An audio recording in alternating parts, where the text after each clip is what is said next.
Hi, good evening, everyone. I, Dr. Priyanka, the Secretary of Bombay Psychiatric Society, on behalf of the entire Bombay Psychiatric Society, would want to extend a warm welcome to Dr. Arman. I'm sure he needs no introduction. Everyone knows him, and he is very famous. He was my senior from Sion Hospital, one of my favorite seniors whom we have looked up to for all our problems. And he's very politely, gently handled all the issues we had come forward with. The best part is that Arman has worked extensively with gender dysphoria patients. So now, whenever we have some problems related to any patient who has gender dysphoria, we just reach out to him. He's just a phone call away and he solves most of our issues. I am glad that he's talking about this important topic, which has been neglected by a lot of people. In fact, if it was not him at Sion Hospital, I would have not been so exposed to such people. And a lot of people still have stigma dealing with the gender dysphoria patients.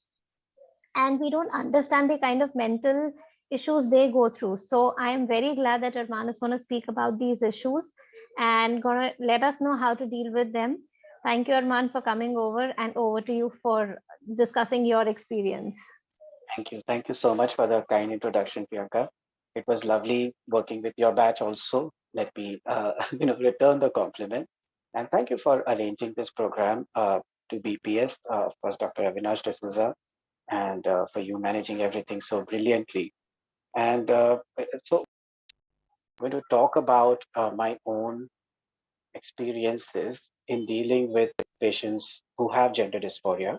And this is not about gender dysphoria per se, but this is about other issues, mental health issues, usually comorbidities that people see or experience, when they have gender dysphoria. So I have also taken a few references which I've not quoted here. I would like to also apologize for the last minute presentation that I have put up. Actually, my laptop crashed, so I managed whatever I could on my phone.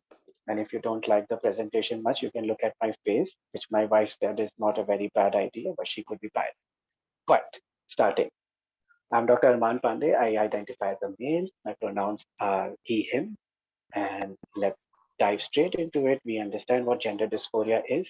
I'm not going to read all of this again because we are all familiar. It's primarily people feeling extremely, incongruent with their anatomy and their experienced gender.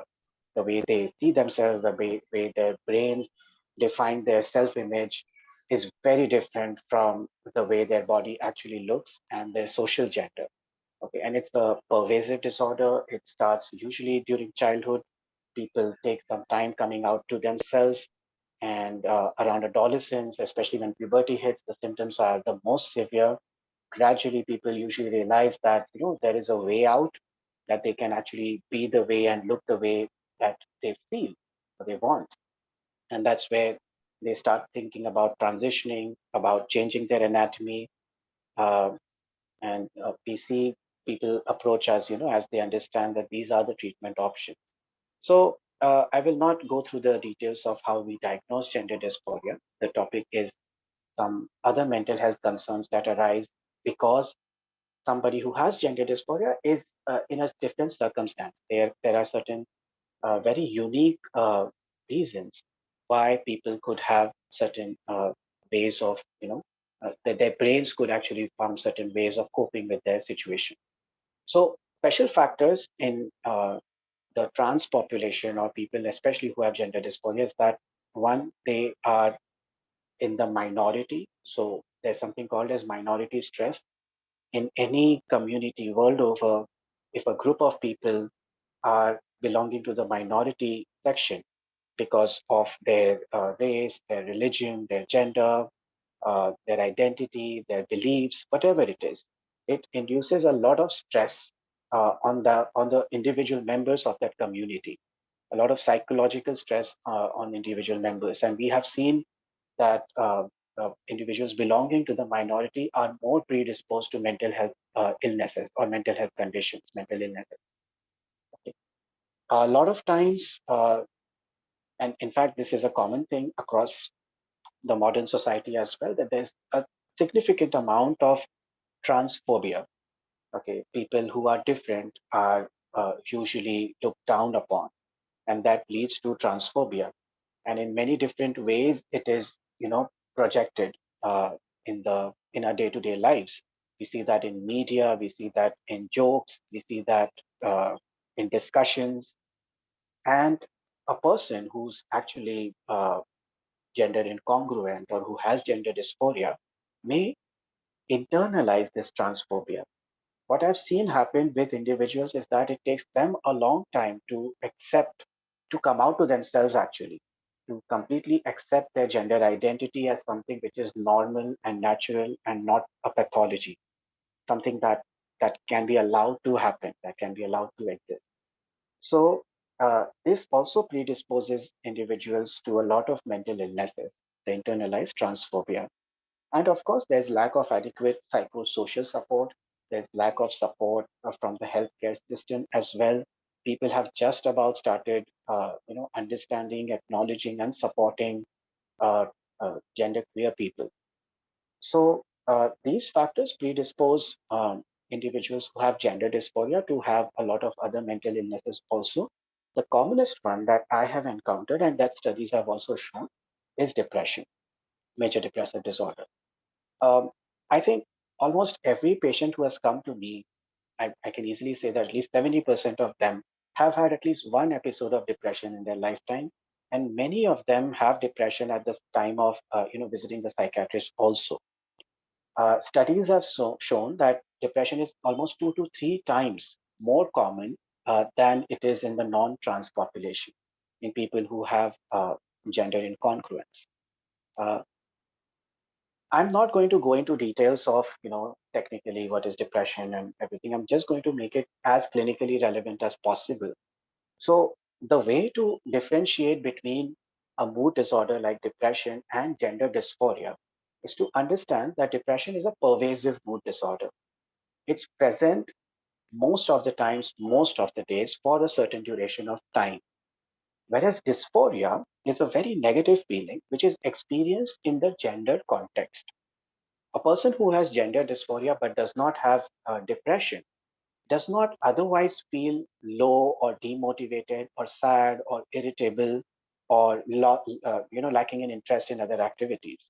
But when it comes to expressing their gender or comes to situations where they could be misgendered, where they are forced to conform to the social gender and not their experience gender, that is when their strong negative feelings show up. So they may display things like avoidance or demotivation or even lacking of interest in socialization. But if it is only in the gender context, then it is not depression. So it's important for us to differentiate between the two conditions.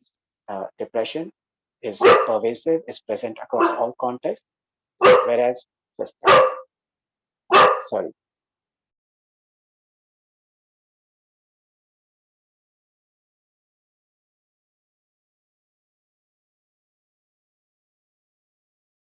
sorry.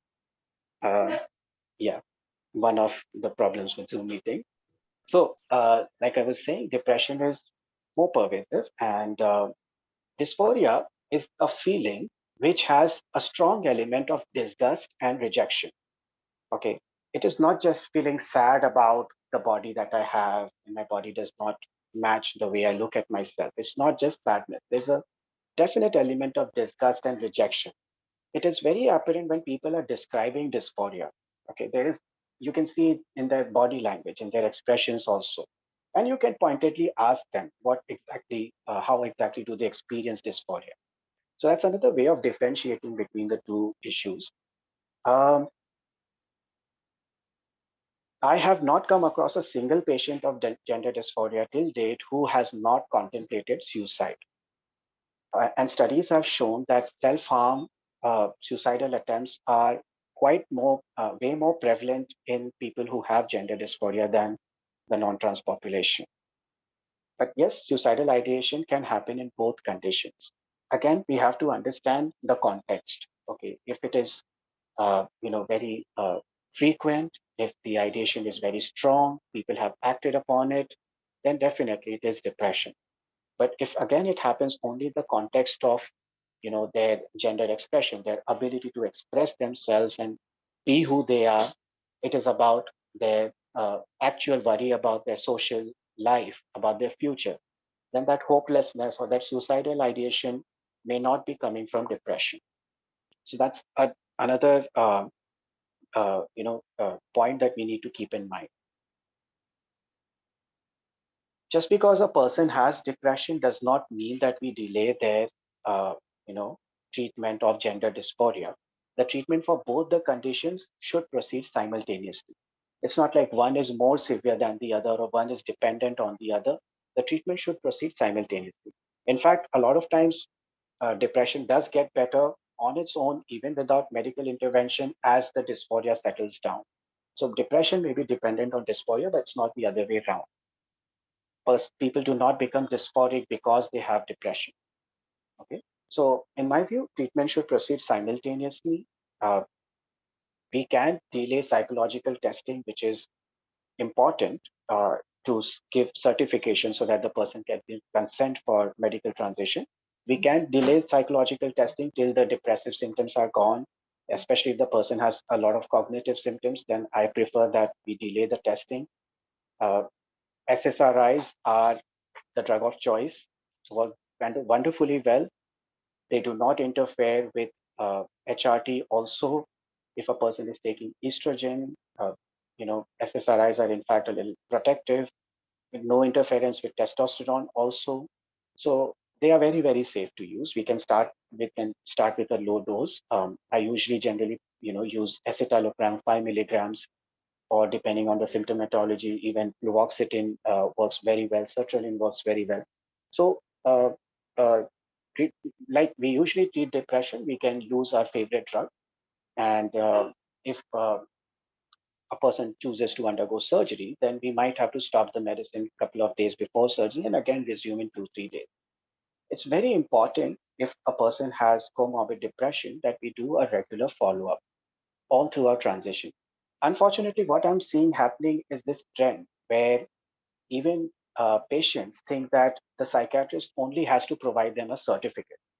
Most inquiries that come to me are about a GID letter. Okay, I just want a GID letter. And I have to explain to them that it's not a GID letter. It's just a certificate that you need to, obtain if you are permanently altering your body in a significant way. Okay, even if you want to donate your kidney, you need this certification. It's not a GID letter. But people have started believing that that is our role, that we just give them the certificate and it's done. Uh, I have again learned through my clinical experience that it's important that we tell them that even if you're feeling fine, please, just contact us once you start HRT. 1 month into it, couple of months into it, do let us know how things are going. We'll have a short consult. We'll just monitor for mood changes, how you're feeling about it, and especially in context of depression. I had one patient recently uh, who had their third episode of depression when they saw me, and they were on treatment, not very regular, and they obtained the certificate, but they were not in regular follow up, not in regular touch. And this patient, he went ahead with top surgery, breast removal, mastectomy, and he did it from a surgeon with questionable reputation because that surgeon didn't really have any experience in this, did not consult anybody, and just in a rush did that. And later on, he was very upset about the results. So he started complaining that it was better before. I wish that I had not undergone the surgery, and it put me into a period of doubt, a phase of doubt, that did I misdiagnose? Did I not help with the proper diagnosis? But when I probed further, I realized that he's unhappy with the results. He said that if the results were different, then of course I wanted the surgery. I do want the surgery, but I want a different sort of result. And he was going through depression again. So a lot of distortion was happening because of the state of mind as well. So this is how depression can really interfere with the transition process, with the diagnosis, and it's important that it's taken care of. Okay, anxiety disorders are also very, very common. We need to understand that sometimes people who have gender dysphoria will talk about anxiety, when they are facing transphobia in other people, or they are being misgendered by other people. So that anxiety is very different. That's not really social anxiety, because that situation is very real. In social anxiety, the fear is imaginary, the uh, threat is exaggerated, okay, because of our cognitive distortions. But over here, the threat is very real. People do misgender, people are transphobic, and they are pretty hostile at times. So that anxiety is not anxiety disorder. Okay, anxiety disorders could be anything: illness anxiety, panic disorder, or any type of stress, PTSD or acute stress disorder. So anything, and it has to be dealt separately. Some anxiety about the future and transition is realistic. If a person has an anxious temperament, uh, this probably will be encountered more frequently than a very clear cut anxiety disorder. If a person has an anxious temperament or an anxious personality, then they may have more doubts about how the process will go. This does not mean that they are doubtful about their gender identity. Okay. So we have to also keep that in mind. If their concerns may be realistic, or their concerns may be coming from a place of anxiety, but that does not mean that the diagnosis itself is doubtful. Okay, so it's more about the process. It can interfere in the decision making process. I've seen people who have an anxious temperament take a long time to come to terms for the medical transition with, and that's all right. There's nothing wrong with that. Okay, people can take as much time as they want, but as psychiatrists, if we can reduce the anxiety and give them the proper support that they need, then the decision making process can become more healthy, can become easier. Okay, so all the time that is lost in initiating treatment could be shortened if we can, support them timely. But as a general rule of thumb, I always advise there's no rush. You can take your time. Okay. Uh, Medically, benzodiazepines for short term, with or without SSRIs, we can use them. CBT is definitely required for anxiety disorders, and I think all of us agree here that that is the only long term solution, because it's a recurring condition. Okay, so yeah, I definitely, um, advocate that.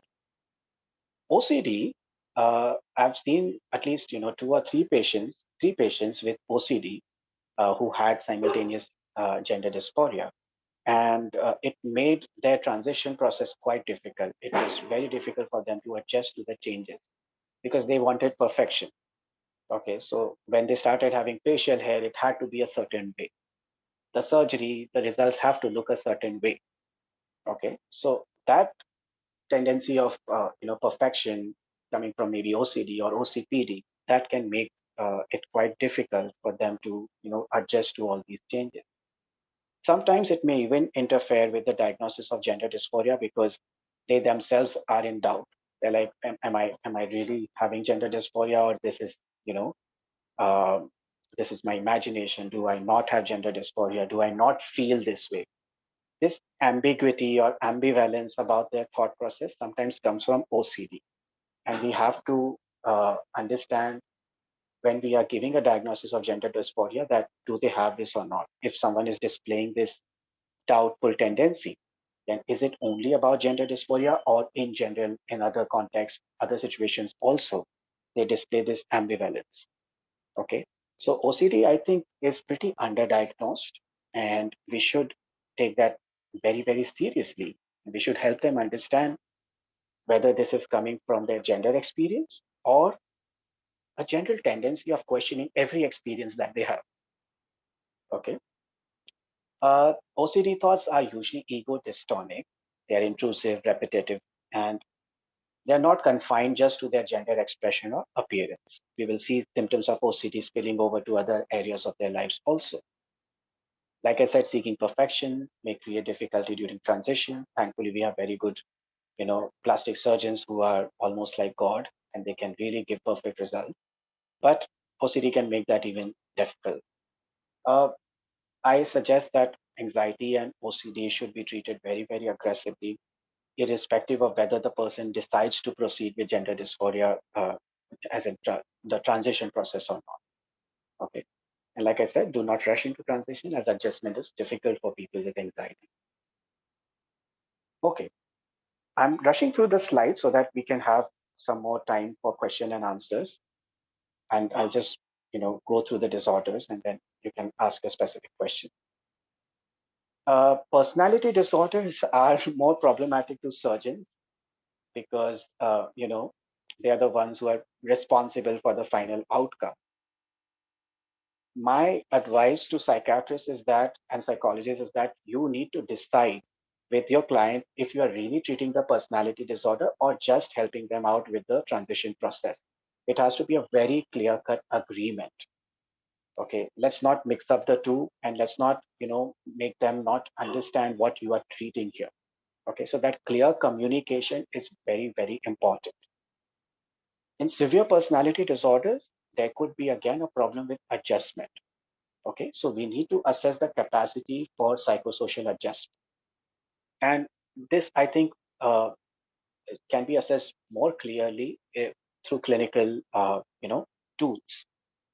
Uh, just taking a history about their previous adjustment to different roles in their lives, to different phases of their lives, that can help us understand their ability to have, better social connections. That can help us understand. So we can anticipate what could be the problems in adjustment if they decide to go for transition, okay, social transition or medical transition. Okay, we can anticipate that and we can prepare the patient better then. It's helpful to work with a reliable friend, family member, but a lot of times in private practice, I don't see that being possible. So it becomes difficult. Sometimes, you have to step in to help other medical professionals understand their situation, especially people with personality disorders, because communication for them may be difficult. Okay, so I had a patient who had a severe personality disorder, and she was having some issues with the surgeon uh, who had agreed to do an orchiectomy for her. And I had to personally then talk to the surgeon and help him understand, what the situation is. How it turned out is a different thing altogether. But sometimes we have to, play that role also. Sometimes we have to extend that extra bit of social support as well. We regularly prescribe, MMPI or MCMI3 as personality tests to understand their level of psychopathology before we certify. Uh, Time and again, evidence has shown that the results of even these personality tests change post transition. If you have gone through these tests that have been given by patients who were transitioning, who wanted to transition, you would see that usually there is an elevation on the paranoid narcissistic scales, on the schizoid scale, okay, or the anxiety scale. This is very common, and this is indicative of the coping styles. Okay, this is not perhaps a permanent temperamental or a personality style. This is more about coping with their real situation. Okay, because misgendering can actually make people feel very, very uncomfortable, and they will cope with one or the other styles that are usually seen elevated. And post transition, we do see a lot of these scales normalizing, okay? The elevations going down. So we need to just keep that in mind. I do advise people to take a test before certification. One, because it gives me an opportunity to talk to them at least one more time. And two, that, it is not a mandatory thing, but it is protocol. It is a guideline. So nobody can really question us. Uh, I have this, feedback to give to the psychologists who I hear, my psychologist colleagues, that a lot of times the wordings of the test are very strong. And I know where that is coming from, a very, very definitive sort of, that this person deals with their situations like this person has been like this or is like this. Very, very definitive, very, very deterministic sort of language is used. And that can lead to a lot of discomfort in the patient. Okay, it has to be taken contextually. I mean, of course, we always write under the report that it has to be clinically correlated. So that line is not something that registers in the patient's mind. They only look at all the labels or all the, intense, severe things that have been said about them or written about them. So if it is possible for us to, mellow down that language, make it more flexible, that might, using words like, they might behave like this, or they might have been like this, or they might feel like this, I think that would be helpful. Okay, because that is, again, from a personal experience that I'm talking about. Most patients are very, very disturbed once the reports come. Okay, so that's about personality disorder, substance dependence. Look, I came across studies which say that, the incidence of substance dependence is much higher again in the trans population, and it is often used as a coping strategy. But these are all Western studies. In my clinical experience, frankly speaking, I don't find that the incidence is higher than probably it is in the general population. I had few patients who had alcohol dependence, and have a patient who has polysubstance dependence. It interferes a lot with the medical transition bit, especially the surgery, because of physical reason. And of course, the substance dependence itself is a very severe mental illness, takes a huge toll on their lives. So it usually overshadows everything else that's been going on with gender dysphoria. Okay, so I think it is to be taken quite separately. And we treat substance dependence like we treat in the general population. There's no, difference when it comes to the trans population with substance dependence. Okay, sometimes you may come across patients who do not look, who do not turn out to be, having normal intellectual capacity. I have come across a couple of such patients. They didn't have a disability, but I think they were, a below average intellectual capacity. uh, there is always going to be the issue of consent, because when it comes to medical procedures, especially, you have to have the intellectual capacity, the legal age to give that consent. In the patients that I came across, they were both assigned males at birth, and they identified as females, and they wanted to transition. Family members, unfortunately, were not supportive. And over a period of time, and I mean years, it's been very, very difficult for them. They've not really been able to transition yet. But over many, many years, I've seen that their gender identity has not changed. Okay. So just because a person does not have, average intelligence, does not mean that their gender experience is invalid. Okay. Their gender experience still does not change. It is still what it is, what they say, what they feel. And I think that what is needed there is more supportive care, okay, from the healthcare system. The diagnosis does not change over a period of time, and obviously they have to struggle more than people with normal intelligence to adjust to their social surroundings, to adjust to the medical treatment. So they need more supportive care. That should be the attitude, and we need to have more infrastructure and support system working towards that. Okay, rather than not helping them at all. So that's about that. And of course, a significant, very, very significant source of mental distress, emotional distress, is also the psychosocial environment. And as psychiatrists, it's very important that we look into these aspects of our patients as well. It's not just about looking at their MSc and their history, and then just doing that test and telling that, okay, there is absolutely nothing wrong right now, and you can go ahead and do it. They need our help in adjustment with, their close social environment. Parents usually go through a grief cycle when their children come out to them as having gender incongruence. Siblings may react differently. Sometimes they've been very supportive, sometimes they've been very nasty. A lot of times I've seen that, patients find some relatives who are way more supportive than even the parents. So there could be really very supportive or nurturing figures in the extended family or in the relatives. And I always ask them that, is there anybody else? Is there a cousin? Is there an aunt and uncle who you can trust, or who can understand you?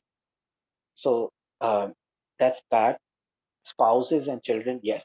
So sometimes, in fact, off late, I've had quite a few patients who have been again assigned male at birth and who have got married to women and maybe even have a child or two.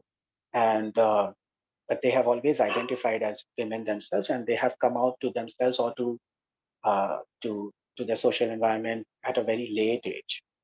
Okay, and that makes this situation a bit tricky because there are other people also involved, especially a child who's involved who would be directly affected by their decision to transition. Okay, so how they help? So they will need our help in maybe coming out to their spouse. They will need our guidance about breaking the news to their children, depending on their age. Okay, so our involvement is very vital when it comes to these facts. Okay, and we need to uh, probe in detail about their social structures, their social environment.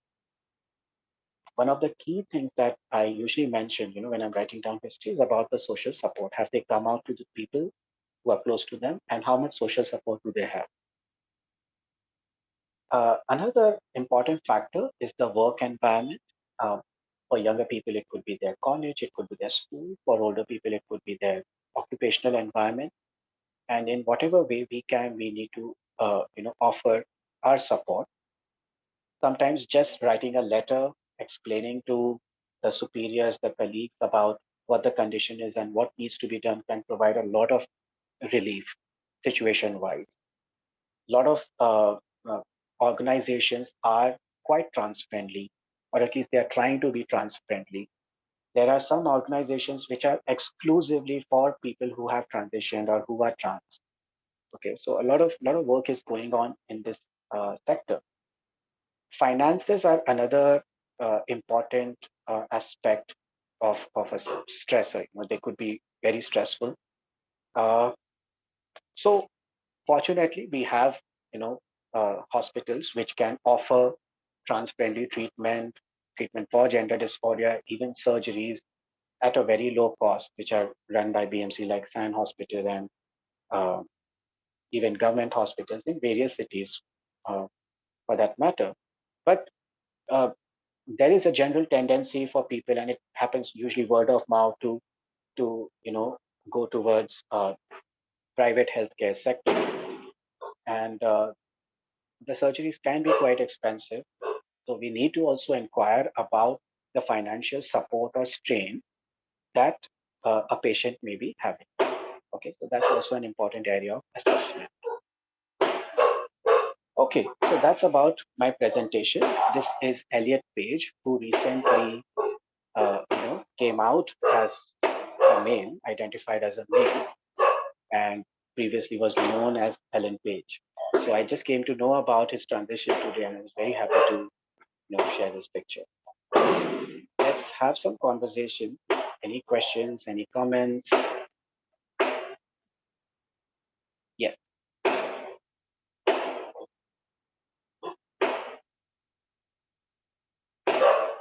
Yes. Thank you so much, Arman. Yeah. So, any questions? I request everyone to please post them. Dr. Ravi has posted a question. 25-year-old male homosexual planning to marry a girl, strongly willing to change as a heterosexual, ego dystonic. How to manage this case? Homosexual planning to marry a girl. Okay. Okay. So as doctors, we have to give them scientific facts. Right? We have to tell our patients what is possible, what is impossible. It's not possible to change one's orientation. And they have to then choose their options based on these facts. Okay, and that's all that we can do. We can't really make them decide or change their decisions or do things. I guess that's our limitation. But we have to provide them with that. Yeah. Mr. Sandy wants to ask a question, Priyanka. Yeah. Thank you, Dr. Pandey. Thank you, Dr. Pandey, for that amazing session. Thank you very much indeed. I need to ask the allied, population. I mean, gay population, the lesbian population. Having been a out proud gay boy and a gay man all my life, I don't know how I can address these issues my gay friends come out to me, and just for your information, I'm absolutely not as highly qualified as all of you. I'm just a basic clinical psychologist as a master's, but that's not my bread and butter. I'm into IT. I've got a master's in information technology. That's what I teach. So I have the privilege of conducting these sessions on how to accept the lesbian and gay population and employees in my organization. So I get this very frequently. So, oh, you are a gay boy, a gay man, which means that you must have had gender dysphoria. Now, how do I explain to a layperson that it's not about gender dysphoria? I'm very happy being gay. Nobody molested me by God. I'm still gay as I'm born. How would you do that, Dr. Pandey? Well, people have to understand this difference between one's gender and one's orientation. These are two different technical terms and very different things. Okay, so gender is how you feel inside, or what the society is expecting you to be. And orientation is purely about attraction. Okay, so if we can just make this distinction very clear to people, that who am I attracted to, that's about another person. And what do I feel? This is very personal. It is irrespective of who I'm attracted to, who I'm around with, who am I in a relationship with. Okay, that is the difference. So you feeling like a man and you being attracted to a man or a woman or a person of any other gender, these are two separate things. I don't I don't know whether there is any other way besides just making it out there and very, very clearly said in these words that is going to help people change. You know, so yeah, information is our only weapon. Thank you, Dr. Pandey.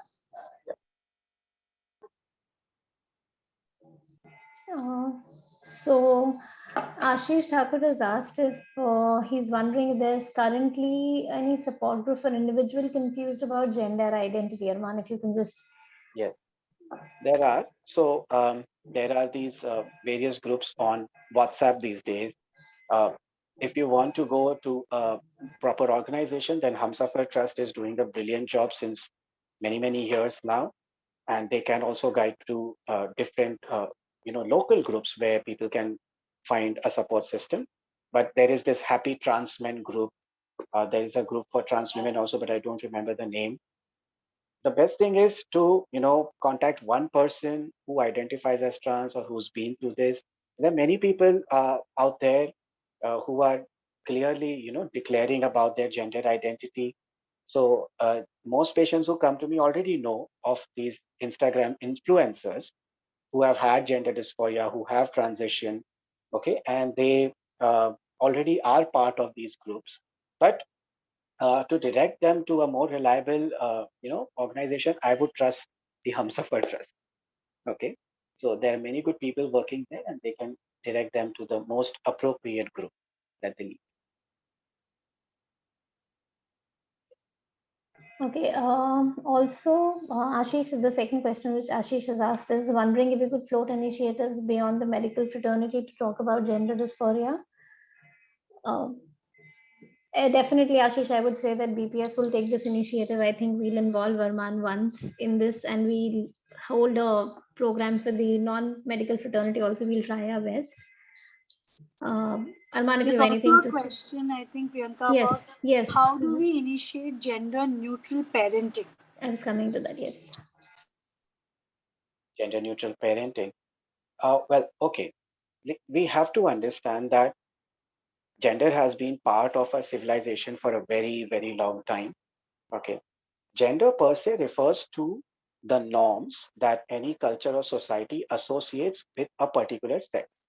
So if there is a male and a female sex in a society, there are certain norms associated with that. And that is gender. Now, how much of my brain accepts those norms, how much of those norms my brain accepts, that is my gender identity. So if there are 10 ways to be a man in my society and 10 ways to be a woman in my society, perhaps my brain has chosen 8 of those ways from the men's section and 2 from the women's section. And I have a very unique gender identity. This happens automatically. Okay. As a child is growing up, they're observing, humans around them, and their brain is automatically forming that self-image.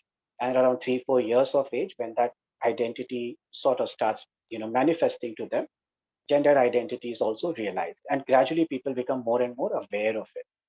I don't think that we can get rid of gender identity, because people are going to behave like people, and we are going to identify as part of, a lot of different people.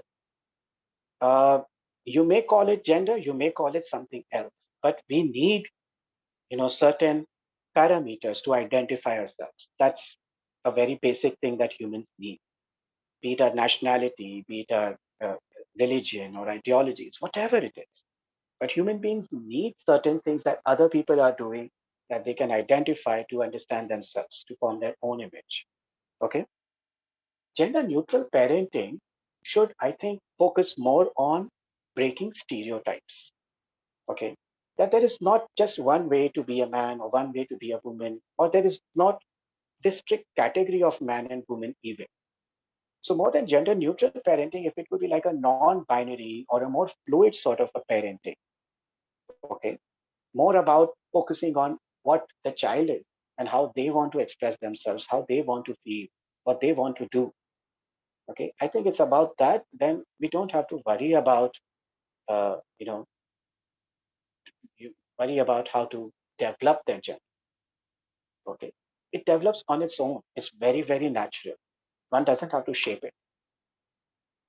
I hope that that answers the question. Yeah, for us in my mind, it does answer. Any other questions anyone has?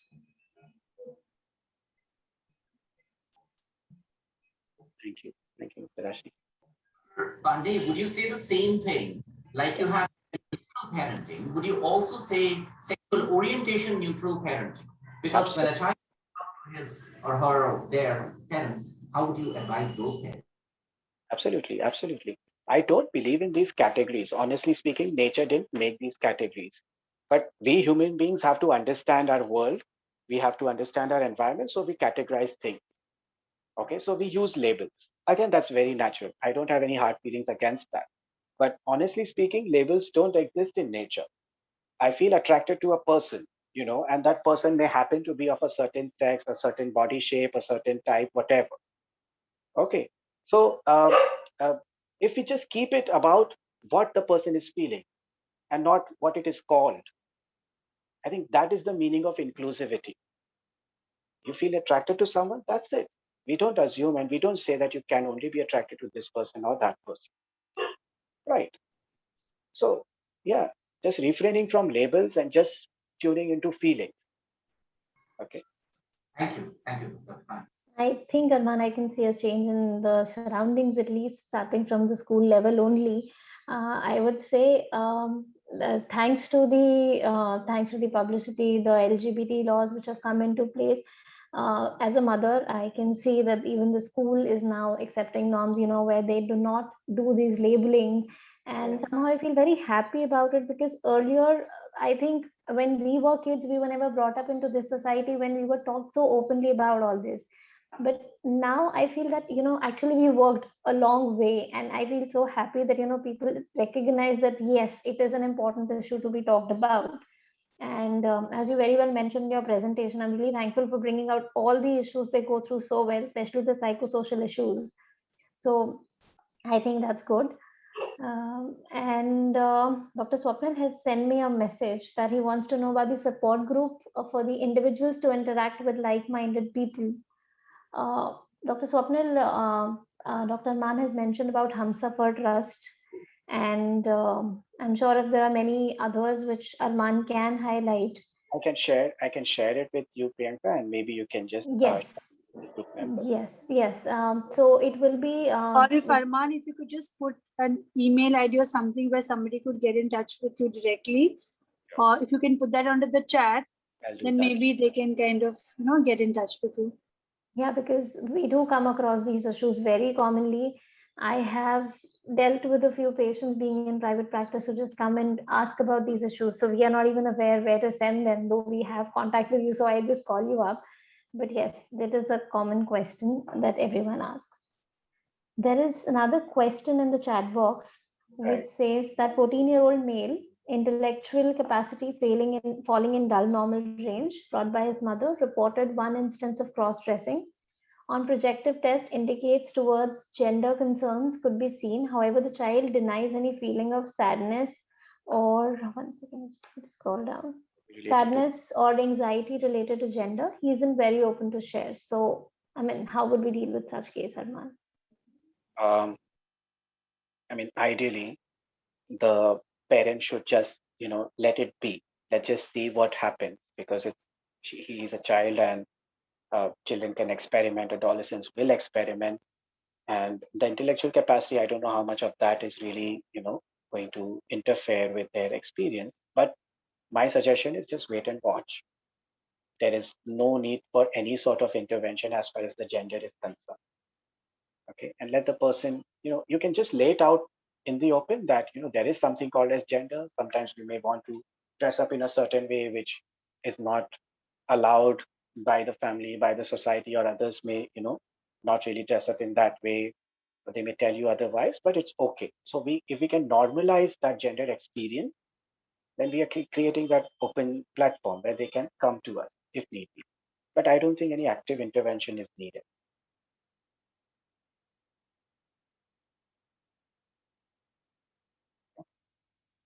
I hope, Sanika, that question is answered and we clear with the thing. Any other questions or any other comments? If no comments, can I request Dr. Cheryl to please conclude by a few lines? Yeah, thank you so much, Priyanka. It is really an honor that Dr. Arman agreed to speak at our Bombay Psychiatric Society program. I think we have so much to learn from Dr. Arman's presentation about the different problems that we see, especially regarding the dysphoria, the OCD regarding the looks. I mean, that's a new learning for me too, and sometimes how important it is to address these things. I really liked what you said in the last, Arman, about normalizing these things, right? I mean, for such a long period of time, it's something that nobody wants to discuss and talk about. And I think a talk like this by you is going to help us to normalize, homosexuality, normalize gender dysphoria, normalize that it's okay to kind of feel different, and it's not different. All of us are different. Just like we don't focus so much on heterosexuality, let's not, bring homosexuality or transgender so much in the forefront of it being a problem. It's just normalization of each one being different. So thank you so much for such an insightful talk. For doing away, like Ashish saying, doing away with these labels. I think your talk is going to be a big leaping step in the direction that we all want to take as mental health professionals. So thank you so much for joining us. It was an honor and privilege to hear you. So thank you. Thank you for such kind of, it was lovely. Thank you, Arman. There's another person who's asked for these slides. So I would like to tell you all that today's lecture will be uploaded by tonight on the Bombay Psychiatric Society YouTube channel. Please, if you have any questions, you have Dr. Arman's email ID, which is drdrarmanpande@gmail.com. Feel free to write to him, and you can watch the lecture again or share it with as many people who would want to know about the issues by our YouTube channel. Thank you so much, everyone. Have a lovely evening. Thank you, Arman, for everything. I can't thank you enough for taking this last moment request. Thank you, everyone. Have a lovely evening. Bye-bye. Thank you, everyone. God bless. Bye.